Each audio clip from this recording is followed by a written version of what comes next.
اور کیا یہ لوگ زمین میں چلے پھرے نہیں جس میں دیکھتے لیتے بھالتے کہ جو لوگ ان سے پہلے ہو گزرے ہیں ان کا انجام کیا ہوا اور ان سے قوت میں بھی بڑے ہوئے تھے. یعنی انسان کو زمین پہ چل پھرنا چاہیے. آج ہم تھے، اس سے پہلے اور لوگ جو اس زمین پہ رہتے تھے ان لوگوں نے بھی زمین کو جودا، ان لوگوں نے بھی زمین پر چلے پھرے، لیکن اللہ نے جتنا حیات ان کو دے دیا اس کے بعد میں زمین میں گھس گئے، یعنی برزخ میں چلے گئے. کیا تم جو دنیا میں چل پھر کر نہیں دیکھتے؟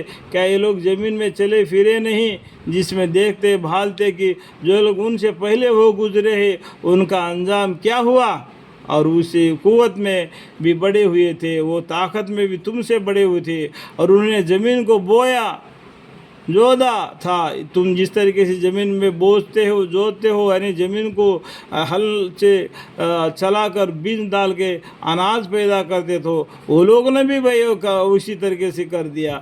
آج وہ لوگ ہے کیا زمین میں اور گئے مر کر، یعنی کل نفس ذائقۃ الموت، اور ایک دن تم کو بھی مرنا ہے. اس بات کو جان لو، نام اعمال لا کے پھر اللہ کے سامنے کھڑا ہونا ہے. اور جتنا انہوں نے اس کو آباد کر رکھا ہے اس سے زیادہ انہوں نے اس کو آباد کیا تھا. جتنا تم آباد کیا اس سے بڑھ کر وہ لوگ نے آباد کیا تم سے پہلے والے. اور ان کے پاس بھی ان کے پیغمبر معجزے لے کر آئے تھے، سو خدا ایسا نہ تھا کہ ان پر ظلم کرتا، لیکن وہ تو خود ہی اپنے جانوں پر ظلم کر رہے تھے، پیغمبروں کو بات کو نہیں مان رہے تھے اور اپنے من مانی زندگی کر کے آپ خود ہی اپنی جانوں پر ظلم کر رہے تھے. پھر ایسے لوگوں کا انجام جنہوں نے برا کام کیا تھا برا ہی ہوا. یعنی جو آدمی برا کام کرتا ہے اس کا برائی اسی پر پڑتا ہے، جو آدمی اچھا کام کرتا ہے اس کا نیکی اسی کو ملتا ہے. اس وجہ سے کہ انہوں نے اللہ تعالیٰ کے آیتوں کو جھٹلایا تھا اور ان کے ہنسی اڑاتے تھے. یہ اللہ کے آیتوں کو، یہ قرآن کو ہنسی اڑا جاتے ہیں اور وہ جھٹلاتے ہیں.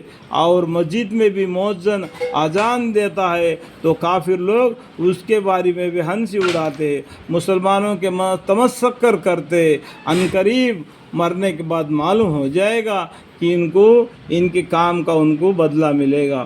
اللہ تعالیٰ خلق کو اول بار بھی پیدا کرتا ہے اور پھر وہی دوبارہ بھی اس کو پیدا کرے گا. خلق یعنی پورا دنیا کو اول بار بھی اس نے پیدا کیا، پورا انسانوں کو، جی جانوروں کو اس نے پیدا کر دیا. قیامت میں سب کو فنا کر دے گا، پھر دوبارہ ان سب کو اللہ تعالیٰ پیدا کرنے پر قادر ہے.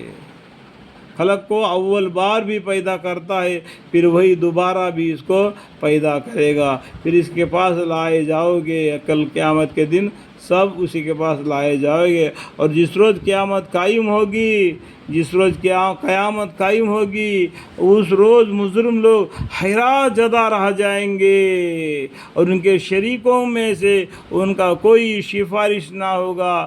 جو اللہ کو چھوڑ کر جس کو یہ لوگ عبادت کرتے ہیں وہ ان کو ذرا بھی نہیں مدد کر سکتے. وہ خود ہی اللہ کے سامنے دبے ہوئے ہیں ہمارے گناہ کے وجہ سے، کہیں نہ ہم کو اللہ جہنم میں ڈالے، اس ڈر سے وہ بھی پڑے ہیں. اور اس طرح ایسا معبود بھی لاچر، ایسا عبادتگار بھی لاچر. اس لیے شریک کو چھوڑو، اللہ کی عبادت کرو. جو وحدہ لا شریک ہے وہ کسی کو دکھتا نہیں. اللہ کے قرآن ہے، وہ قرآن پڑھ کر ایمان لے آؤ اور ان کے شریکوں میں سے ان کا کوئی سفارش نہ ہوگا اور یہ لوگ اپنے شریکوں سے منکر ہو جائیں گے. یعنی اس دن کل قیامت کے دن ان شریکوں سے منکر ہو جائیں گے. اس ٹائم پر اللہ تعالیٰ فیصلہ کرے گا.